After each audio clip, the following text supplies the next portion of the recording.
The Minister of Health, Dr. Jane Ruth Acheng, officiated at the groundbreaking ceremony for the renovation and expansion of Kambuga Hospital in Kanungu District in southwestern Uganda. I will hand it over to the Minister. Make sure you share it with all your members.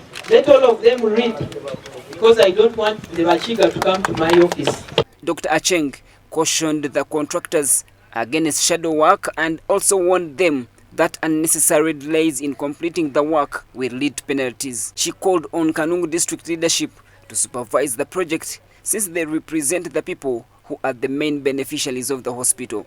The UPDF Engineering Brigade is not going to close the hospital and begin construction. No, that is not going to happen. It should not happen. They are going to work in phases. Patients should continue coming. We cannot deny patients services. The area member of parliament, Dr. Chris Baryomunsi, who is also the Minister of ICT and National Guidance, thanked the Kambuga Hospital medical workers for attending to him in January 2023.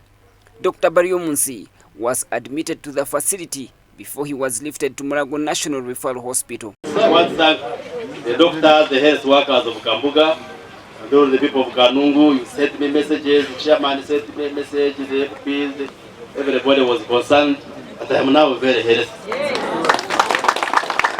Following Dr. Baryomunsi's admission to Kambuga Hospital, social media was awash with pictures of the health facility showing it in a terrible state. The Kanungu District leaders commended government for allocating funds to renovate the hospital, saying that it has been grappling with a lot of challenges since it serves a large population and even people from neighboring DRC.